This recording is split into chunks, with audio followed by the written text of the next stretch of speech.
Buenas tardes y bienvenidos a este Museo de San Francisco, a esta presentación de ese libro póstumo de nuestro querido cardenal Carlos Amigo, Al encuentro de Dios, conversaciones para vivir en cristiano. Siempre he tenido una idea, que muchos me la habréis oído ya, de que los lugares tienen un aroma especial que guardan la memoria de las personas que vivieron en él y que han estado en él. Son como esa especie de telas de araña que en primavera nos dan en la cara y no sabemos lo que son, y son como esos recuerdos, ¿no? Bien, es cierto que estas palabras son las que dije en su momento en Sevilla, un 13 de enero del año 2015.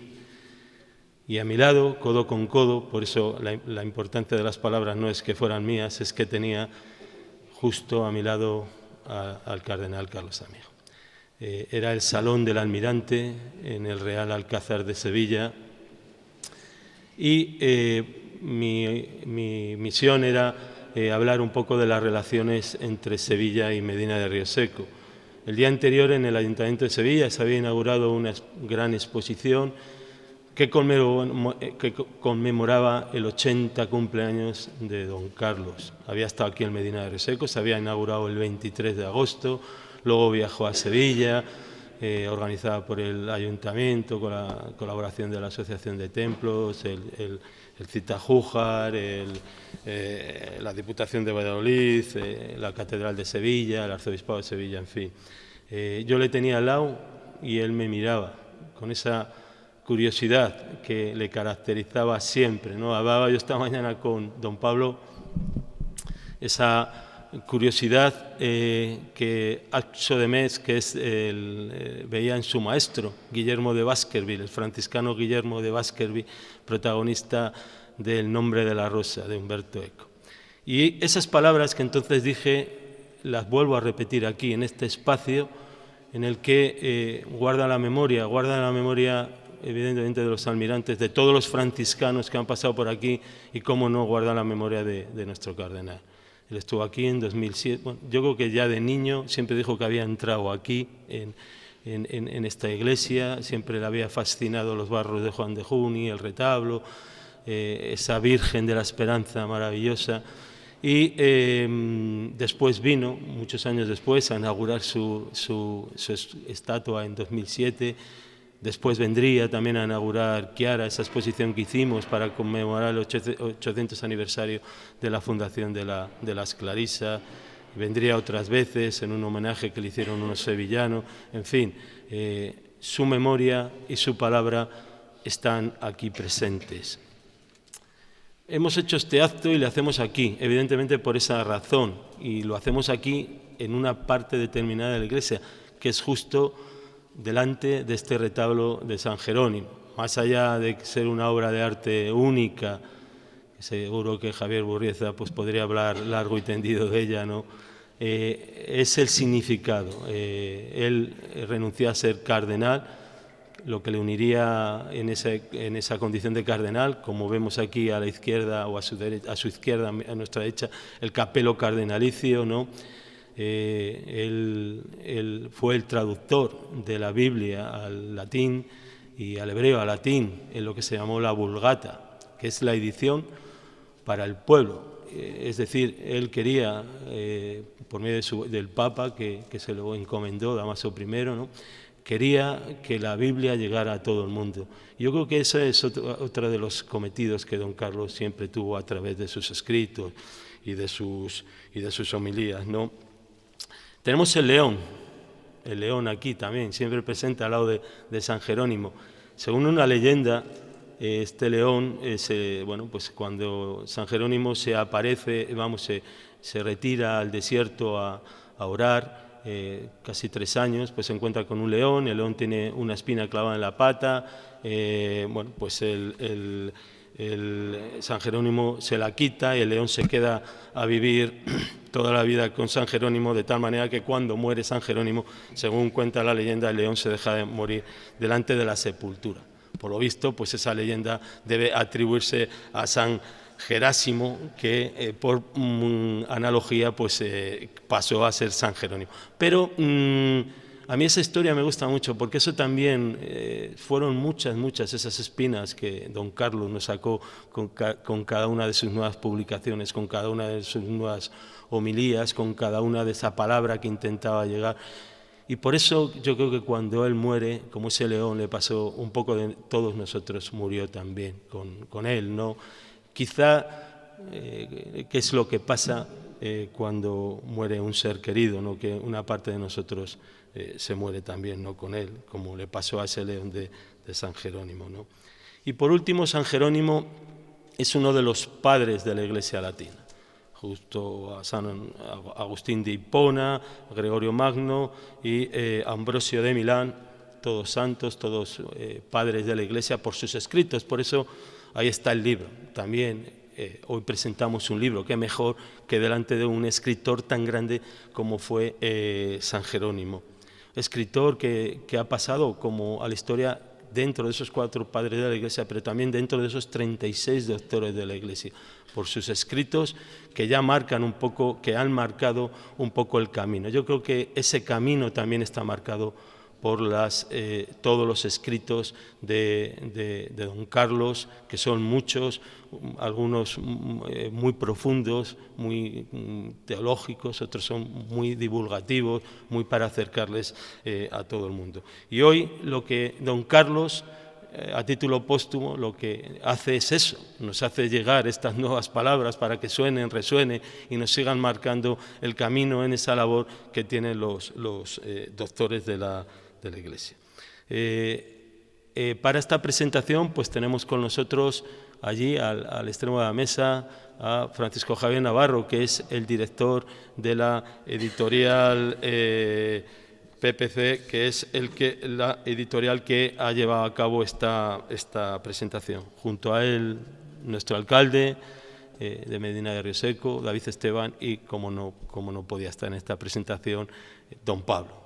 Yo creo que con decir don Pablo ya no hace falta más explicaciones, ¿no? El hermano Pablo. Voy a ir pasando la palabra y, como no podía ser, voy a pasar la palabra al primero a nuestro alcalde, que es el anfitrión, para que intervenga. Claro, he hecho yo aquí un despliegue de libros, a ver si los sé conjugar. Oficial funeral de Franco en Rabat. Tomó café con Juan Pablo I cuando éste aún era cardenal arzobispo de Venecia. Congenió con Pablo VI y ha tenido en 2 ocasiones como huésped de su sede episcopal a Juan Pablo II. Pactó con el gobierno socialista la cesión institucional del Palacio de San Telmo, hasta entonces dedicado a la formación de seminaristas y convertido hoy en la sede de la presidencia de la Junta de Andalucía tras una compleja operación que requirió la aprobación del Vaticano. Enseñó filosofía a los sordomudos en Madrid, ha viajado por casi todo el mundo, especialmente las naciones iberoamericanas, y ha conocido diferentes culturas. Le secuestraron una publicación interna siendo un fraile muy joven por una inexistente ofensa al Consejo de Ministros del anterior régimen. Ha defendido el valor actual de la parábola de los talentos a la hora de justificar los activos financieros de algunas diócesis. Presidió la boda de la infanta Elena en la Catedral de Sevilla. Recibe a representantes de colectivos gays y lesbianas, a sindicalistas, a políticos de izquierdas con los que habla de tú a tú y a políticos de derechas que después le critican en privado por algunas de sus defensas en cuestión de derechos sociales y por su inquebrantable adhesión a la paz en tiempos de recientes guerras. Ha sufrido muy de cerca la lacra del terrorismo. El 30 de enero de 1998 pudo oír desde su dormitorio los disparos que acabaron con las vidas del concejal Alberto Jiménez Becerril y de su esposa Ascensión García Ortiz, junto a los muros del Palacio Arzobispal. Ha padecido intentos de extorsión por atreverse a defender en sus homilías a las víctimas del terrorismo como nunca se había visto hacerlo a otros obispos del norte. Mantiene una relación solvente con el Opus Dei, ha implantado la igualdad de derechos y obligaciones en el seno de las asociaciones públicas de fieles más importantes de su área de responsabilidad, las hermandades, de las que tiene a su cargo más de 600, y ha tenido que modernizar la gestión económica de la mayor diócesis de Andalucía, sacándole el mayor partido posible a la catedral y a su capacidad para generar ingresos por la vía turística, enajenando bienes que la Iglesia recibe como legados e incluso abriendo el Seminario Metropolitano como hotel para deportistas de élite con motivo del Mundial de Atletismo celebrado en Sevilla en 1999. La Iglesia de Sevilla es pobre, defiende una y otra vez para explicar algunas de sus operaciones más sonadas en el terreno económico. Muy buenas tardes y bienvenidos a esta iglesia conventual de San Francisco. De forma muy especial a nuestro reverendo cura párroco de Santa María y Santiago, don Alberto, que como ya se ha hecho oficial, a partir de septiembre, más párroco de Santa María y Santiago, y nosotros bueno, pues encantados de tenerte aquí hoy también. Quiero saludar de una forma muy especial a mis compañeros de la corporación, a Cristina, a Monse, a Pablo, a Inmaculada. Obviamente saludar a mis compañeros de mesa. Al hermano Pablo lo voy a saludar como un riosecano adoptivo, como un hijo adoptivo de Medina de Rioseco, flamante y para siempre ya.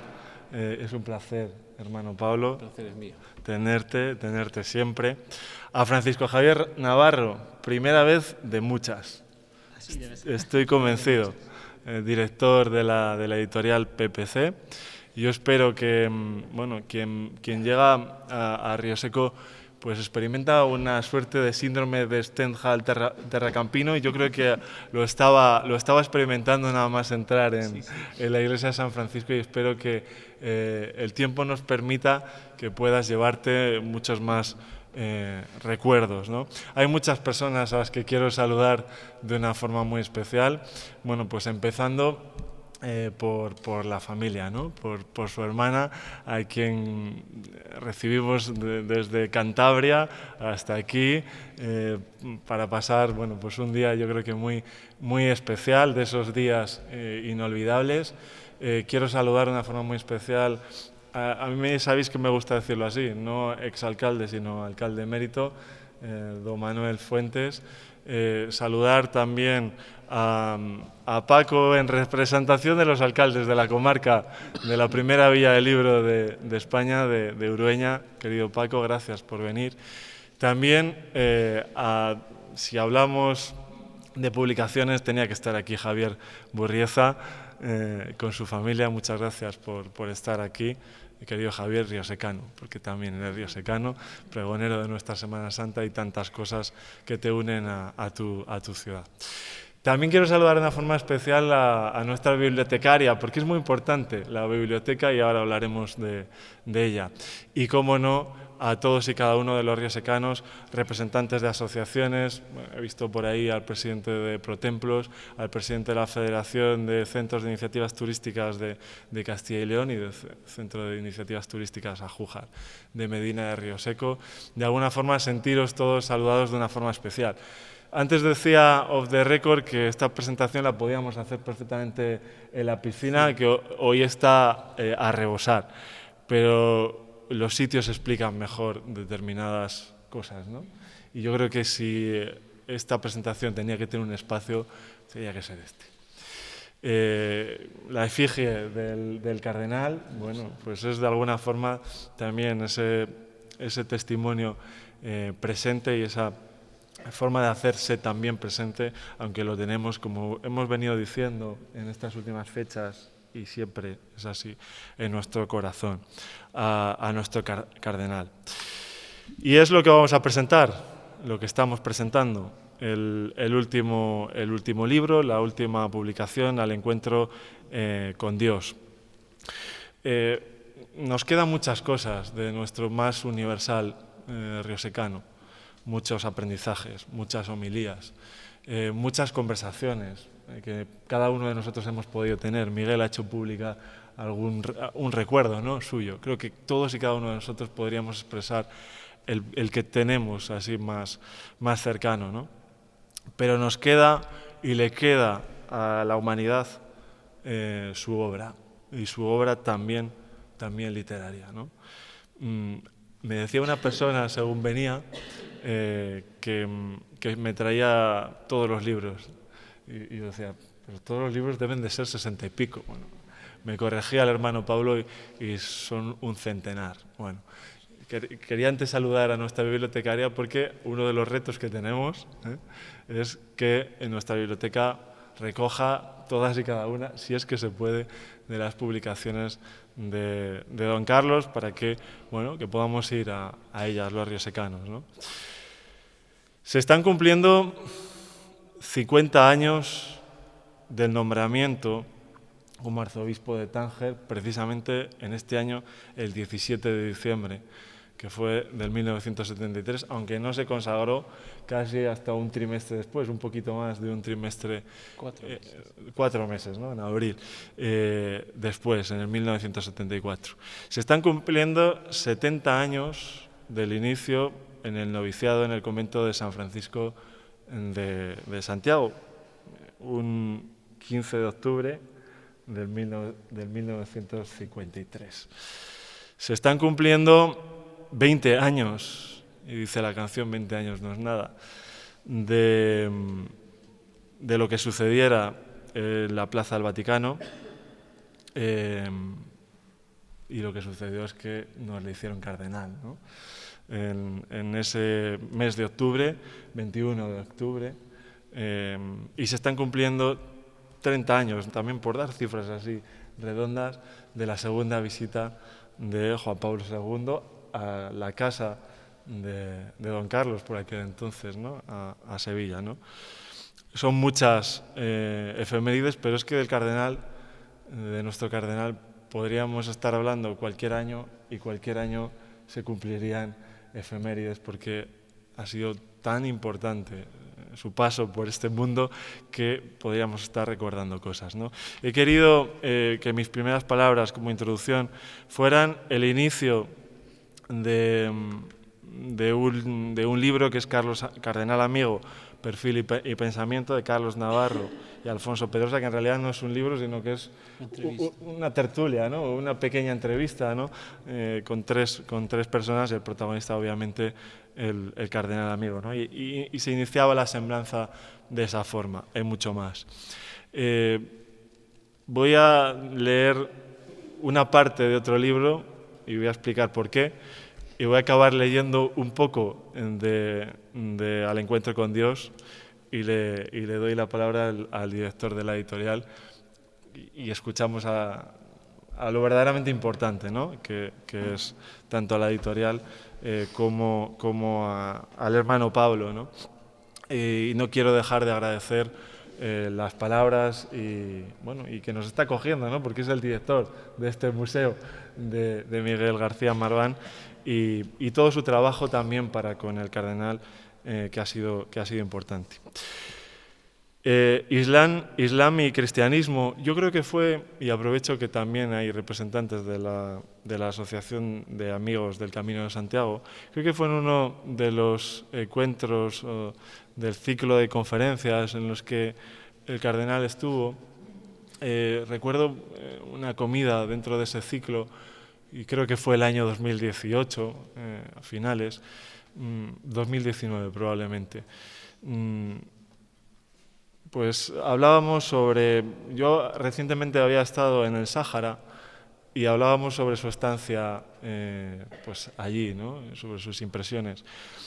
Y don Carlos, pues esas Navidades, que tenía una memoria increíble, pues decidió felicitarme las Navidades.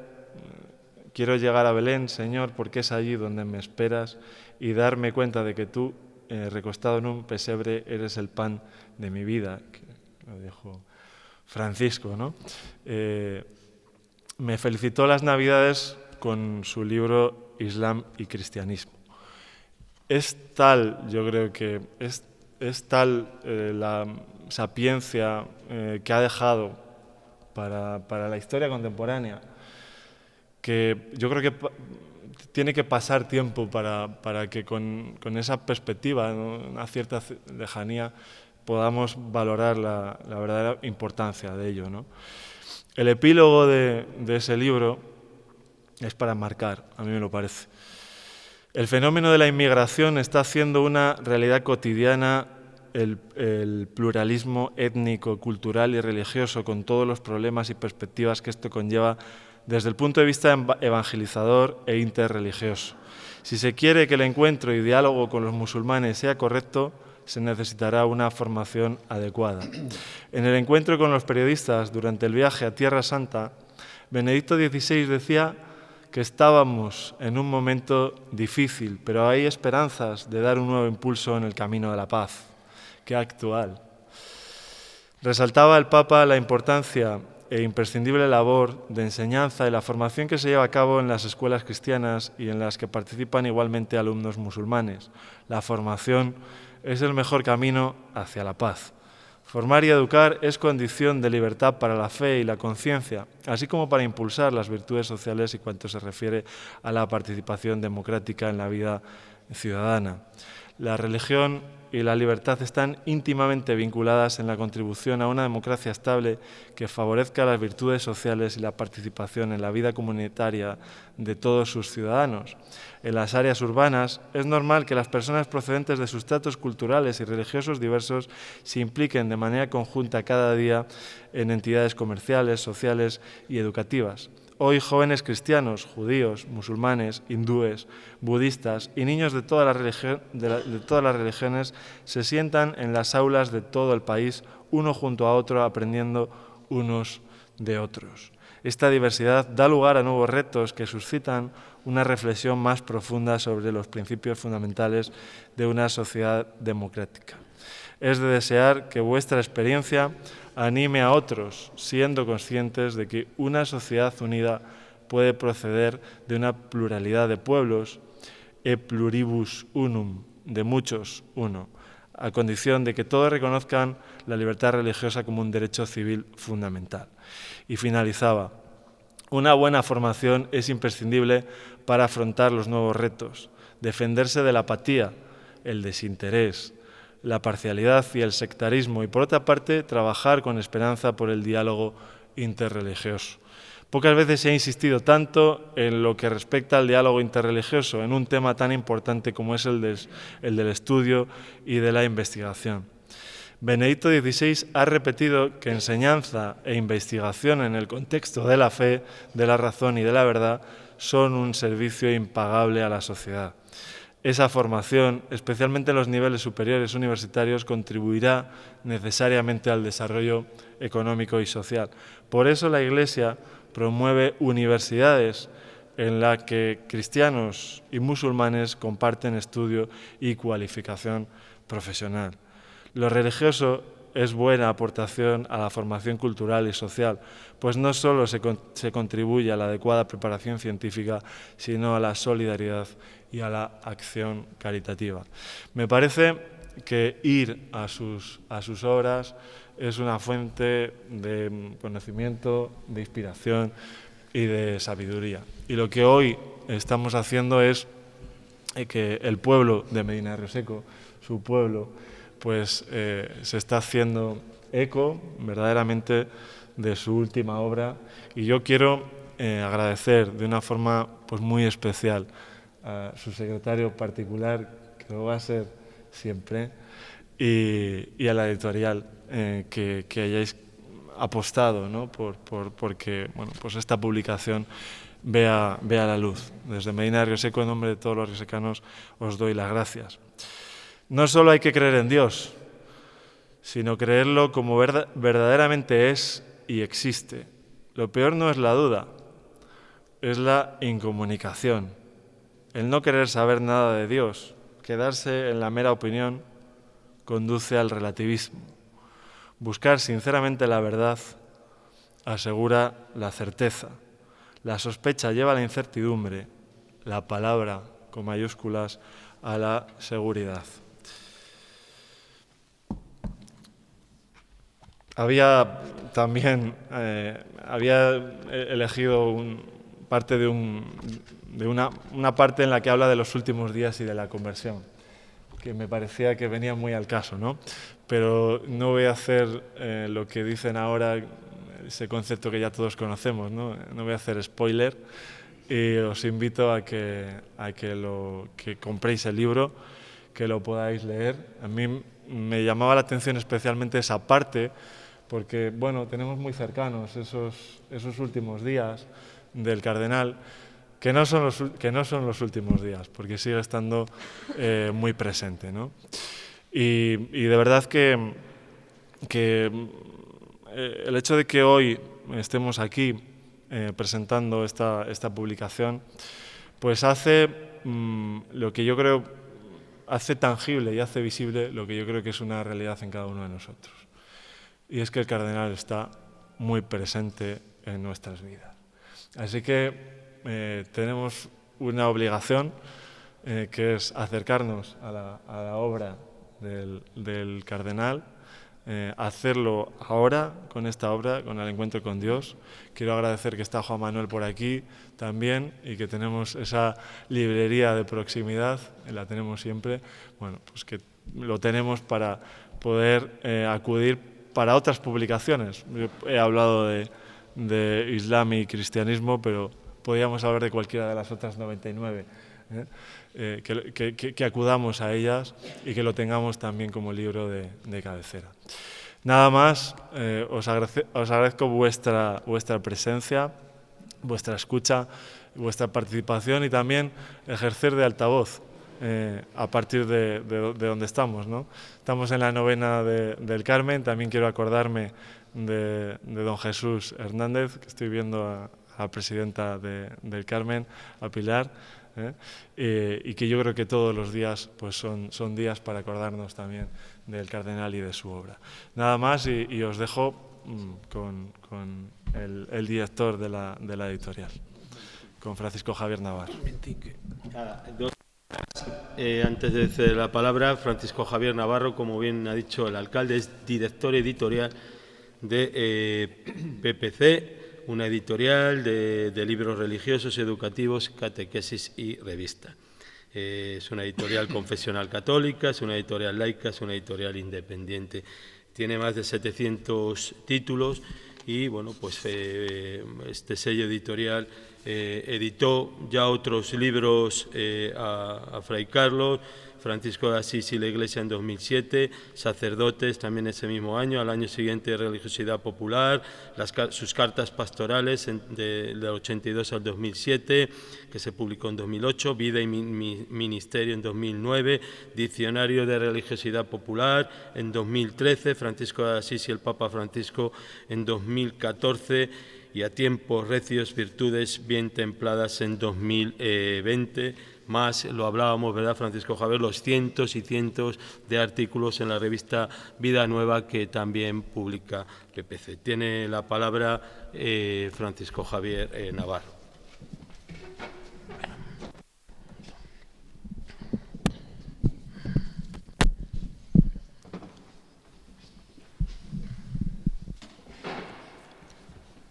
Muchas gracias, don David, por invitarme aquí a vuestro pueblo. Miguel, por haber querido contactar con nosotros, también al hermano Pablo, con la editorial PPC, y permitirme estar entre vosotros. Voy a ir sobre lo que he escrito, porque es largo y quiero ser más breve.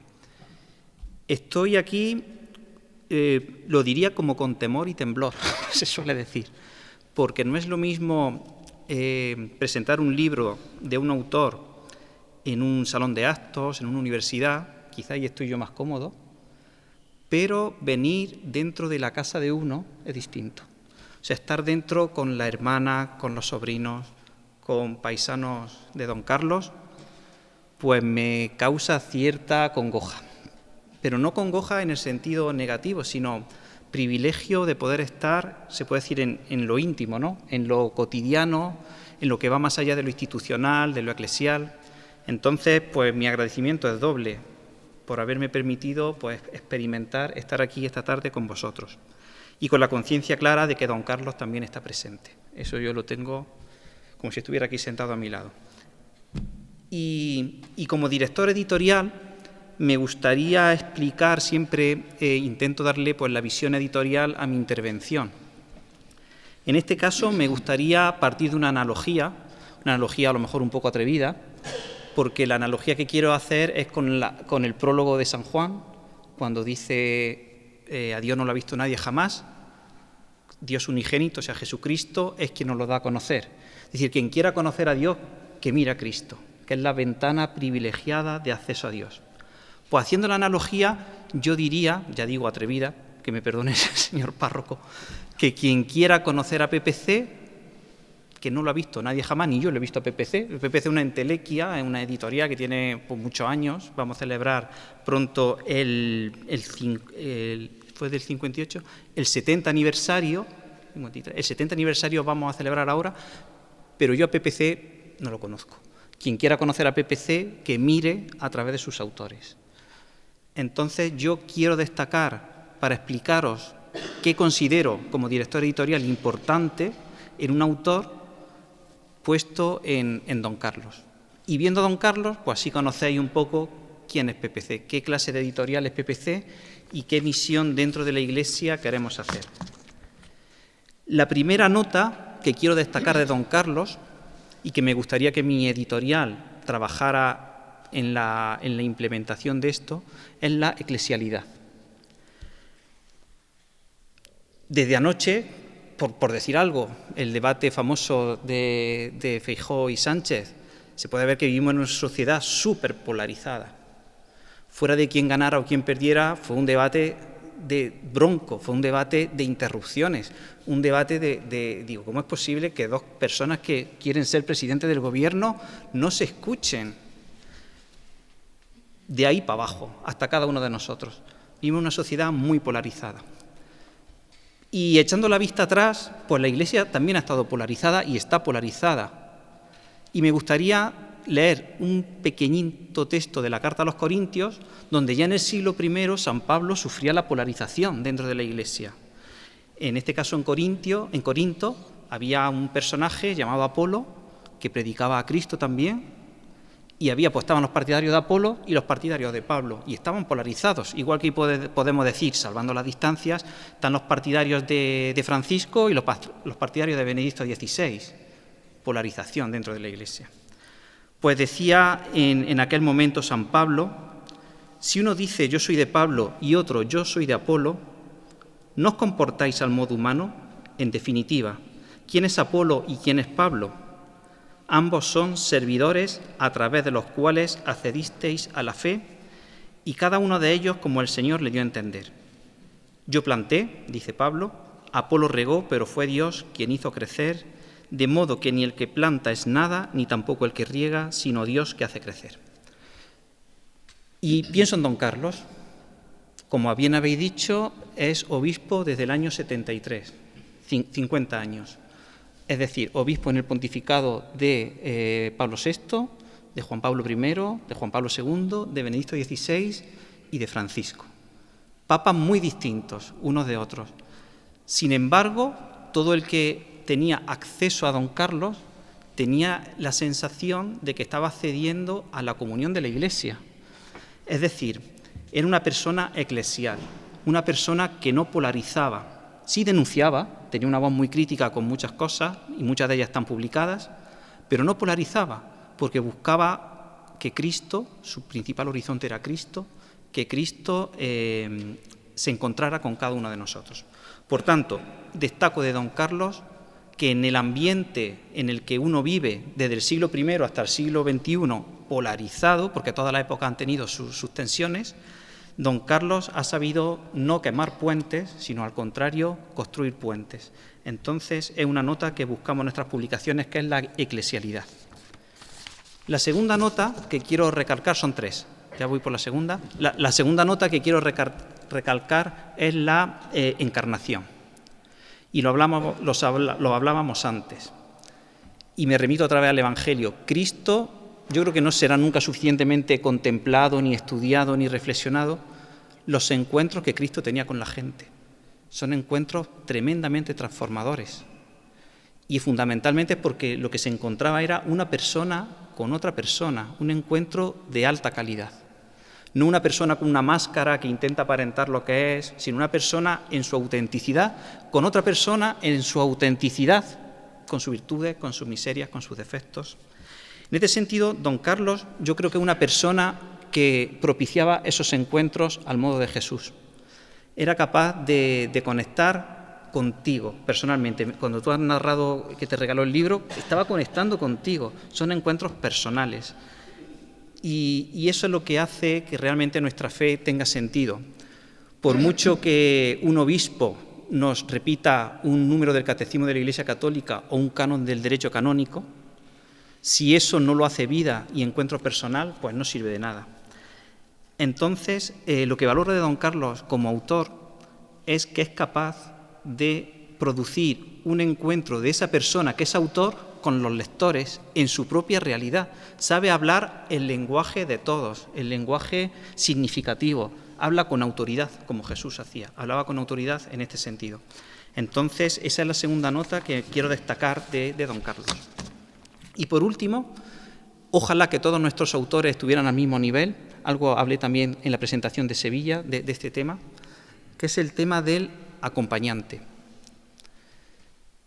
Necesitamos acompañantes, todos necesitamos acompañantes. No podemos vivir nuestra vida ni nuestra fe en nuestra soledad solipsista de nuestro mejor amigo o confidente. Vivimos con mucha gente, familias, amigos, iglesia, comunidad, y es fundamental vivir pegados en el sentido de cercanos. Y yo creo que don Carlos tiene 3 características, entre muchas, por supuesto, que lo hacen un acompañante excepcional.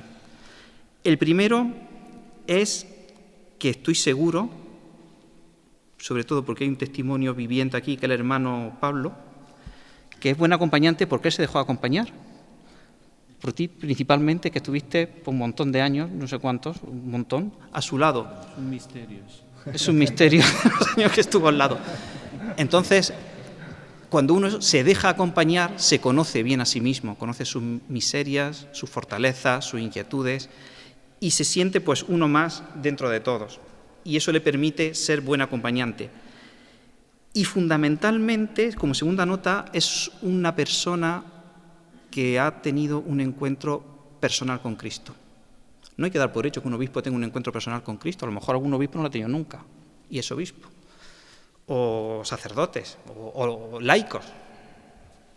Pues todos estamos bautizados, pero a lo mejor muchos de nosotros no nos hemos encontrado con Cristo nunca. Pues yo creo que lo hace un excelente acompañante, que él sí que ha conocido a Cristo de primera mano, y su principal misión en sus publicaciones, pues yo hablo siempre del nivel editorial, es llevarnos a todos a Cristo. Y me parece como un poco paradigmático, no, es como una providencial que su última obra sea esta. Nadie pensamos, ni siquiera yo en la editorial, que esta iba a ser su última obra. Y ha sido un poco como el colofón de todo lo que ha escrito, porque es una obra que quiere llevarnos al encuentro con Dios a través de muchas fuentes, que hay ahí, pues, fuentes magisteriales, testimoniales, de santos, muchos tipos de fuentes, pero su principal intención es poner a Dios ahí y Él se echa para atrás, o sea, que el protagonismo lo tiene Dios. Pues con estas 3 notas, eclesialidad, encarnación y acompañamiento, he querido un poco explicar por qué don Carlos es importante como autor para PPC, porque creemos que son características principales que PPC tiene que tener en todas sus publicaciones. Pues muchas gracias, y ya os dejo con el hermano Pablo, que es quien de verdad nos va a meter en el contenido de esta obra.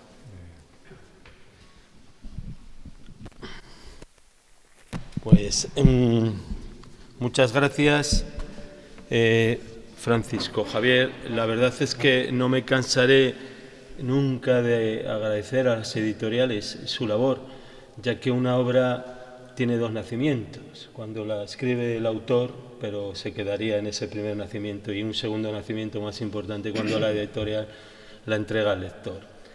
Le puedo decir una cosa, te puedo decir una cosa, estaba sonriendo San Jerónimo cuando estabas hablando, de lo bien que estabas hablando. Entonces, seguro que con nuestro siguiente invitado va a seguir San Jerónimo sonriendo. Bueno, pues es el hermano Pablo Noguera, la verdad es que es el gran protagonista esta tarde, evidentemente por su cercanía con Fray Carlos, murciano de nacimiento, riosecano y sevillano de corazón, hijo adoptivo desde el año pasado de Medina de Rioseco, muy amigo, hermano de la congregación de los franciscanos de la Cruz Blanca. Leo una nota que he cogido en un periódico. Su vida es un modelo de lealtad y servicio a la Iglesia por medio de la asistencia personal al cardenal amigo. El perfecto modelo de secretario, discreto, sencillo y exquisito. Tiene la palabra.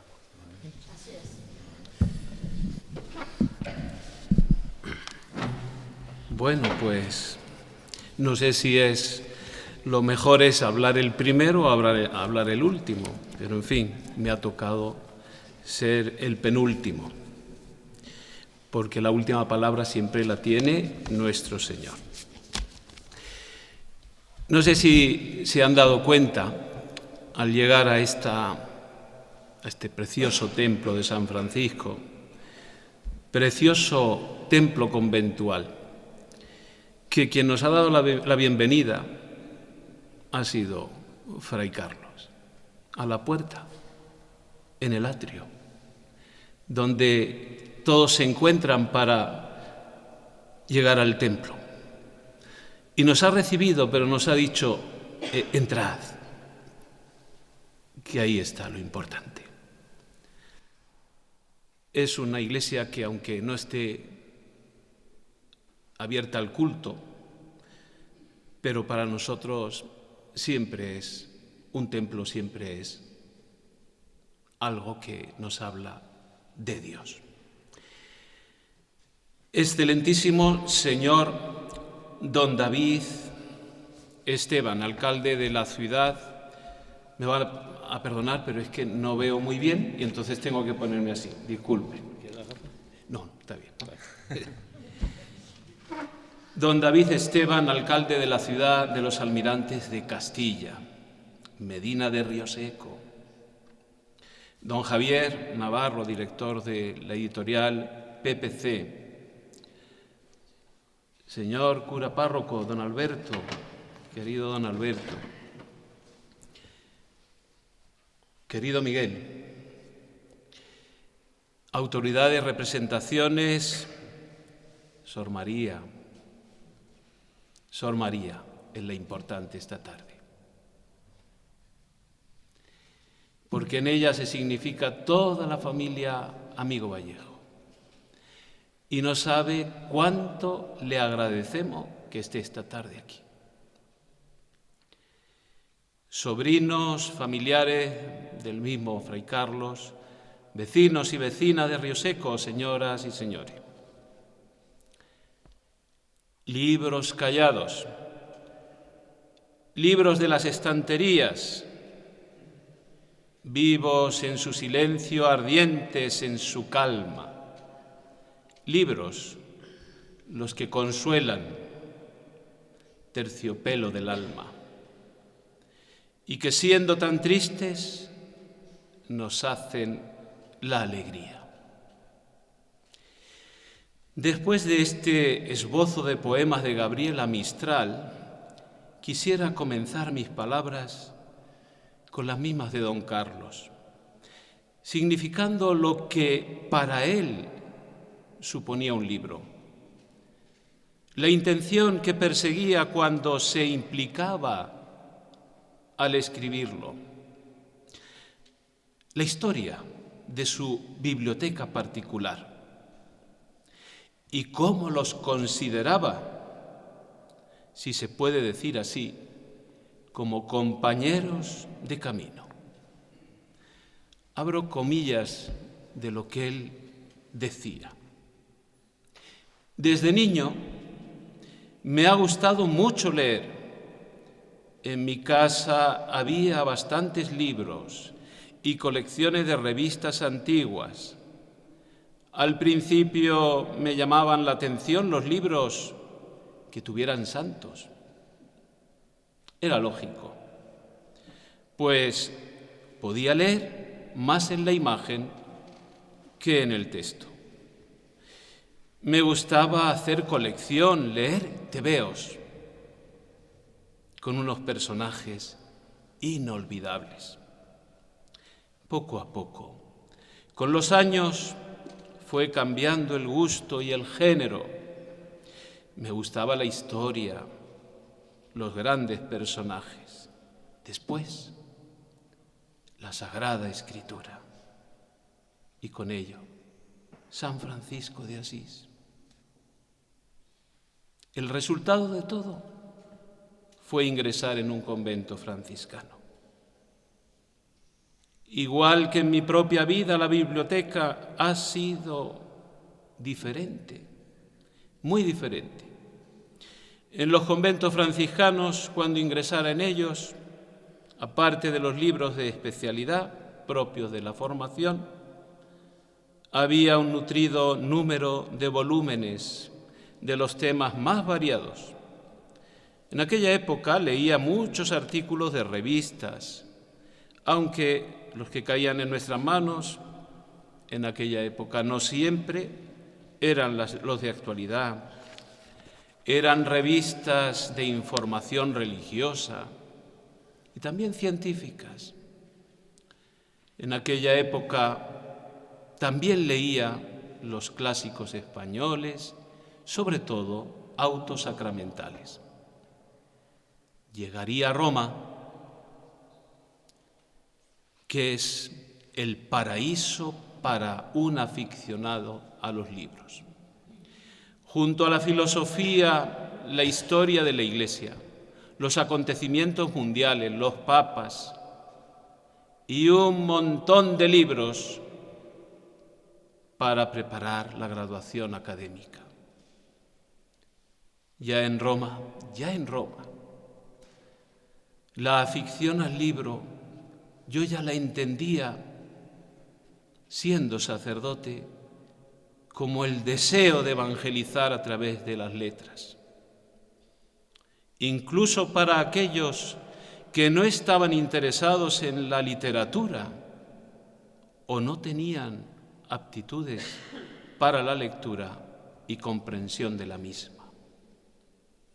Para mí, escribir ha supuesto siempre un aguijón que me urgía a hacerlo de tal modo que cautivara y a la vez enseñara. Tocaría Tánger, un mundo y una cultura totalmente desconocidos para mí. Tuve que conocer la historia y la actualidad de lo que me rodeaba. Me acerqué a libros antes para mí completamente ignorados. Trataban del Islam, de su historia, de las relaciones con los cristianos. Leer para ejercitar la mente, para comprender mejor la sociedad a la que había de servir y en la que estaba inserto. Era el nuevo aerópago en el que había de evangelizar. Sí, evangelizar en un país islámico. Ahora, cuando decía ahora, todo esto que estoy leyendo está entrecomillado. Se refiere a la etapa más intensa, Sevilla. Ahora, las lecturas son muy variadas. Unas por la urgencia de estar informado, otras las que me obliga gozosamente el ministerio que debo ejercer, el de comunión con la Iglesia, el de cabeza de la Grey, a la que debo servir en la caridad y, por tanto, para poder llevarle las verdaderas palabras, la verdadera palabra con mayúscula, no mi palabra. Como mi afición es escribir, es imprescindible la lectura para ello. Por eso ahora tengo mi propia biblioteca, Es verdad que ha aparecido esa ventana como si de un enorme libro se tratara, llamado Internet. Pero no es así. ¿De dónde emana el conocimiento sino de la sabiduría escrita? Cómo me gusta sostener el libro en mis manos, dirigir la mirada a la historia, a los sentimientos, a las verdades de la fe revelada en la Escritura, a la doctrina contenida y dispuesta en los documentos de la Iglesia. A veces es cierto que las hojas del libro están amarillentas por la inexorabilidad del tiempo. Es posible incluso que, como es el caso de esta tarde, es posible que la vista de quien lee se resienta en falta de agudeza visual. Pero la lozanía del mensaje permanece.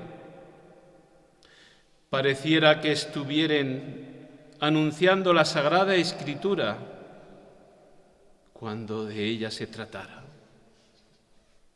Todo un rito.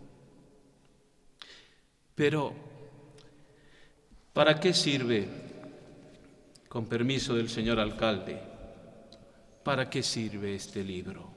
Este que estamos intentando presentar esta tarde aquí. ¿Para qué sirve un libro? ¿Y para qué sirve en concreto este? Hemos visto lo que suponía para el autor del mismo escribir y comunicar lo escrito. Él creía en el valor de la comunicación, en el valor de acercarse a todos, sin excepción, en la tarea que se podía ejercer por este medio, pues lo consideraba principalmente un medio de evangelización. Aún en el tiempo que le tocó ser arzobispo en Tánger, en donde cualquier gesto, por nimio que fuera, podría interpretarse como proselitismo, y en ese país no estaba permitida tal cosa. Pues aún en ese tiempo, con la delicadeza y la prudencia que le caracterizaba, escribió en 1981, Dios clemente y misericordioso.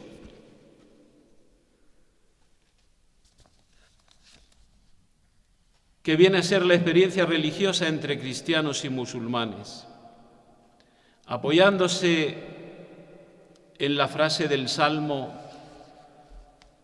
103 de nuestra Biblia y la sura primera del Corán, Dios clemente y misericordioso. U otro libro que escribió también, siendo arzobispo de Tánger y ya casi nombrado de Sevilla, estáis llenos de bien.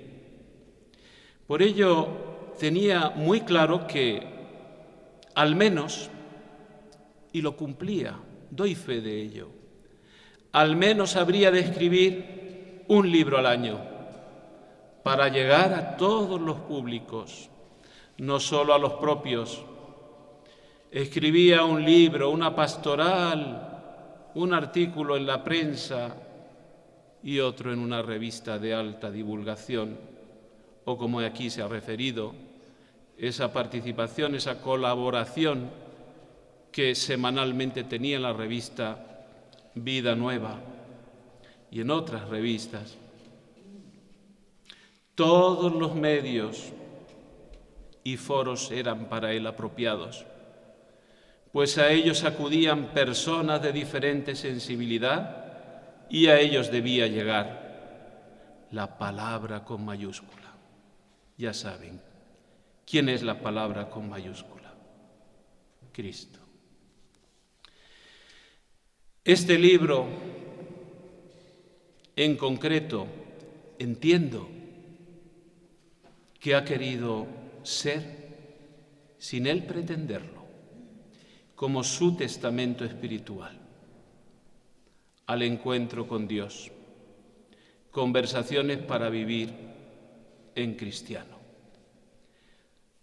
He querido desgranar en 11, llamémosle capítulos, esa conversación entablada en el éxodo o peregrinación de cada cual, de cada uno, de nuestras vidas, hacia el sentido, hacia el amor de las mismas, conversando nuestra existencia con el dueño de la misma, al estilo de quien ha de ser nuestro modelo, Jesucristo.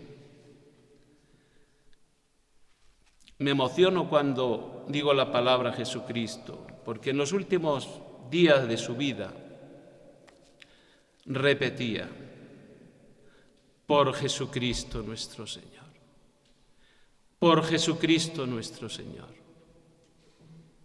Después entendí por qué repetía con tanta insistencia: por Jesucristo nuestro Señor. Porque ahí es donde nos conduce esta conversación para colmar nuestro deseo primero de búsqueda del rostro de Dios, conociendo la persona de Jesucristo, su pensamiento, su palabra de vida. Anteceden a estos capítulos del libro un hermoso prólogo del arzobispo de Sevilla, Monseñor José Ángel Say Meneses, al que les pido tengamos un recuerdo por él, porque es un gran arzobispo. Es un pastor con un corazón casi como el de Cristo, que termina anunciándonos a su lectura de manera sosegada. En la página 9 del prólogo, lo voy a leer tal cual, porque ahí se darán cuenta. El camino de la conversión continua determina la manera de vivir los últimos días. Quien aún siendo pecador pone su esperanza en Cristo y se sabe infinitamente amado por Dios, amor. Ve la muerte como un tránsito acompañado. Está en manos de Dios misericordioso, quien redime nuestras faltas y nos abre a la vida eterna.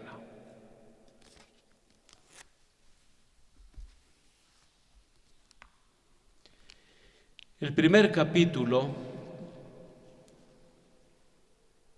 somos llamados a tener experiencia de Dios y por ello hay que caminar hacia el éxodo, salir de nuestros prejuicios, de nuestras verdades y tomar conciencia también de que en nuestro éxodo o peregrinación vamos acompañados de Dios y también de nuestros hermanos. Urge entrar en conversación con Dios. Como San Jerónimo, el escenario que nos ha preparado aquí Miguel, leer la Escritura, que es la verdadera sabiduría.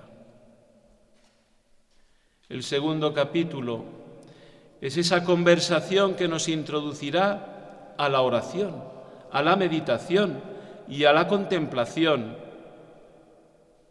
Descubriremos que la palabra con mayúscula será la norma de nuestra conducta, la ceñidora de nuestra actitud, como también dijera San Jerónimo: quien ignora la Escritura, ignora a Cristo. El capítulo 3, en esta oración, nos percatamos de aquello que nos aleja y nos corrompe y que pudiera suponer el fracaso de nuestra peregrinación. La piedra con la que San Jerónimo precisamente se golpeaba el pecho era para significar que quería combatir ese pecado de la ira. El capítulo 4 nos habla de que el último portazo, por muy pecadores que seamos, no lo da el pecado, de que siempre es tiempo de salvación, de conversión. Nos muestra quién es la puerta de misericordia y esperanza. No evade de la certeza del juicio y de la sentencia, pero tampoco evade de que Cristo, su Espíritu, es nuestro abogado defensor, que nos recolocará en nuestro espacio y sitio con la conversión y la reconciliación. El capítulo 5 nos devolverá al verdadero camino que es Cristo, de cómo Cristo se hará el encontradizo. Cierto que nos mostrará la cruz. No vamos a vivir sin sufrimiento y sin cruz. ¿Por qué contemplaba San Jerónimo la cruz? Porque contemplaba el amor de Cristo, contemplaba las llagas de las manos y costado como la garantía de nuestra salvación. El capítulo 6. Y todo esto lo tendremos que vivir desde su palabra como lámpara y alimento, celebrando el memorial de su vida, pasión, muerte y resurrección, que esto es la Eucaristía, los sacramentos, y siempre, y en eso sufría mucho don Carlos, cuando había desafección por la Iglesia. Y cuando hablamos de Iglesia, hablamos del Santo Padre. Cualquiera, como ha dicho nuestro hermano Javier Navarro, él fue nombrado arzobispo con San Pablo VI, pero empezó a tener contacto con los papas con San Juan XXIII, siendo estudiante en Roma, en Grottaferrata, donde, diríamos, pasaban el verano los frailes, porque no iban de vacaciones, pues allí en Roca di Papa, iba allí y en Castel Gandolfo iba a ayudarle a misa a San Juan XXIII, como sacerdote joven, y tiene anécdotas con San Juan XXIII que para otra ocasión se las contaré. Después San Pablo VI le elige arzobispo en Tánger. San Juan Pablo II le nombra arzobispo de Sevilla, le crea cardenal. Benedicto XVI fue también papa durante su pontificado. Y Francisco. Estos dos últimos papas participó don Carlos en el cónclave para la elección de los mismos. Y siempre era un amor, porque San Francisco así quería, al señor Papa siempre amarle y respetarle. El capítulo 7, en este capítulo nos advierte que nada de esto haremos solos. Tenemos que tener muy presente que el Espíritu Santo es el vivificador y es quien nos impulsa la tarea del Evangelio.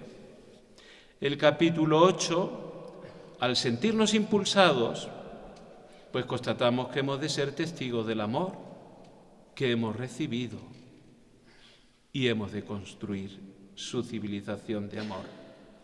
El capítulo 9 está especialmente dedicado a María, la Santísima Virgen, No estamos solos en este camino. Está la Madre de Dios y nuestra, quien es corredentora y señal de esperanza. Si me permiten, quizás esto es más como de intimidad familiar, y me perdonan su sobrino, pero Carmina, que era la hermana de don Carlos, la que iba antes que él en el orden, pues ella viajaba a cualquier sitio con una imagen de la Virgen Milagrosa. Es el amor de la familia, la Virgen Milagrosa. Y don Carlos, pues tenía igualmente en su habitación, frente a su cama, una imagen de la Milagrosa, de estas que se iluminan por la noche. La verdad que, bueno, no es que tenga un valor, que está ya la pobre viejecita, pero siempre, y ahora me la he quedado yo. Así que ahora cuando veo a la Virgen, digo, ay, Virgencita, ayúdame como tanto ayudaste a Fray Carlos. Tenía presente que no podía caminar sin la Madre. Como ninguno de nosotros, ¿qué puede parecerse a la Virgen sino nuestra Madre en la tierra? Por, diríamos, significarlo de una manera más plástica. Capítulo 10 incide en que somos, por tanto, profetas de algo que no es nada baladí, sino de Jesucristo resucitado. Y esa ha de ser nuestra seña de identidad, no es otra, y no nos debemos llevar al engaño. Ya voy acabando. El capítulo 11 y último nos remarca esa disposición, y que tanto el Papa Francisco al inicio de su pontificado repetía y sigue repitiendo: en salida, siempre en salida, como actitud permanente del cristiano, de no quedarse en la intimidad, de no quedarse con los ojos mirando al cielo y en blanco. No, se está muy bien en el monte junto al Señor, pero hay que bajar al barro, hay que aproximarse al riesgo de dar la vida, secundando el deseo del Papa Francisco, como les he dicho. El verdadero testigo de Cristo no tiene miedo a arriesgar su vida, a dar su tiempo, a compartir su fe con todos.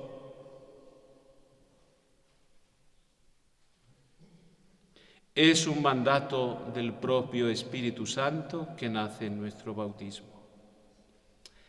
Por último, un texto final, como si esta conversación quedara sellada por la voz del mismo Dios, que le dice a Fray Carlos: Fray Carlos, soy yo tu Dios, quien te busca a ti, porque eres mi hijo y deseo tenerte a mi lado. Quiero verte cara a cara. Y la respuesta de Fray Carlos, con palabras de San Agustín, sería: tarde te amé, Señor. Hermosura tan antigua y tan nueva, tarde te amé. Aquí hemos tomado la palabra, la mesa que se ha constituido para ello, y hemos estado hablando de una persona. En definitiva, ha sido esa persona la que ha hablado a través de nuestros labios y de nuestro corazón. Pero, ¿por qué no le damos paso a Fray Carlos? Que nos hable él. Te amo, mi Dios, y solo deseo amar amarte hasta el último respiro de mi vida.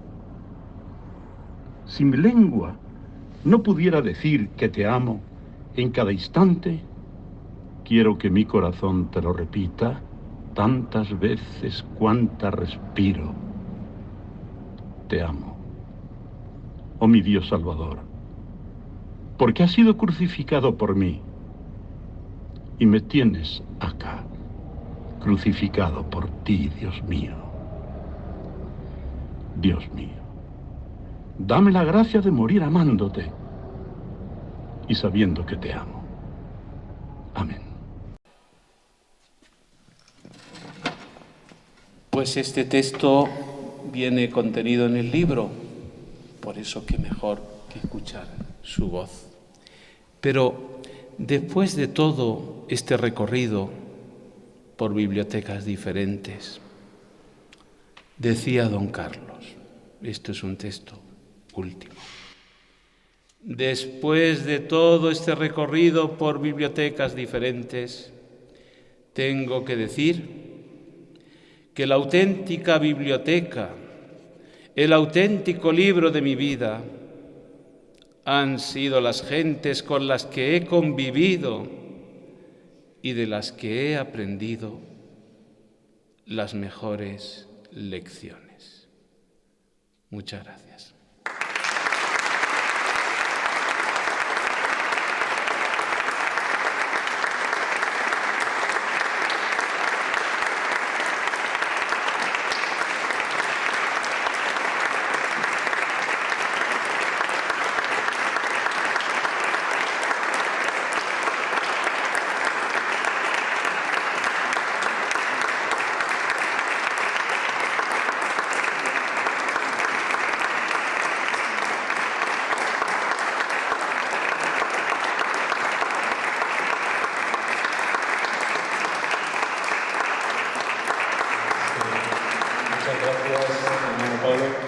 La verdad es que ha sido acertado que hable usted el último, pues si habla el primero, pues los demás a ver qué hubiéramos dicho después de usted.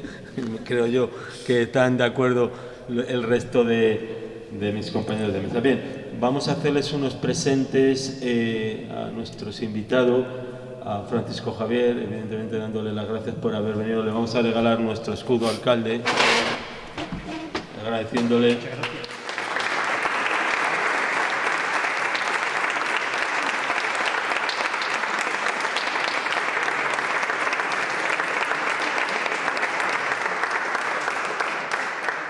Todos los riosecanos llevamos en el corazón a nuestra madre, nuestra Virgen de Castilviejo, la patrona. Don Carlos la llevaba también en el corazón, la llevaba también en un retrato que tuvimos aquí, una fotografía muy ajada, ya que la tuvimos en la exposición.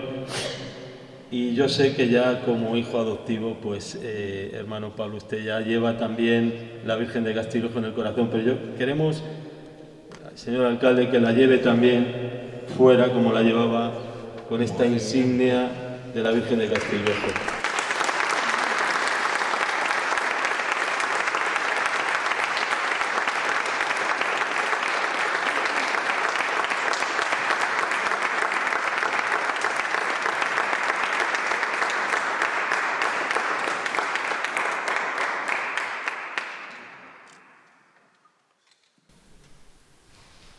El arte no admite prisas.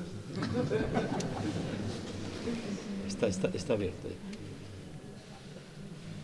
Ahí va. Pues muchísimas gracias. Cualquiera no le rezaba a la Virgen de Castilviejo. Ciertamente, como ha dicho Miguel, él tenía un cuadro, era una especie de fotografía, que le acompañó siempre, desde que fuera arzobispo en Tánger, y ya, pues, claro, del paso del tiempo, pues, había quedado, como ha dicho, ajada, un poquito vieja, pero tenía que estar siempre en su habitación. Y yo creo que este amor a la Virgen se lo debe don Carlos a su madre. Yo he conocido a su madre a través de don Carlos. A doña Consuelo Vallejo Nájera no la conocí porque no había nacido, pero sí que la conocí a través de las palabras de don Carlos, así como a su padre. Qué mayor honra para un hijo hablar así de sus padres. Y bueno, pues decirles que no sé, es que no sé ni qué decir. Me siento tan querido por ustedes que yo no voy a venir con falsas humildades y decir no me lo merezco. No se trata de merecimiento. Se trata de ustedes que son muy buenos. Y yo alabo a Dios por la bondad de los demás. Porque en la bondad de los demás veo el rostro de Dios. Así que Dios les bendiga y muchas gracias.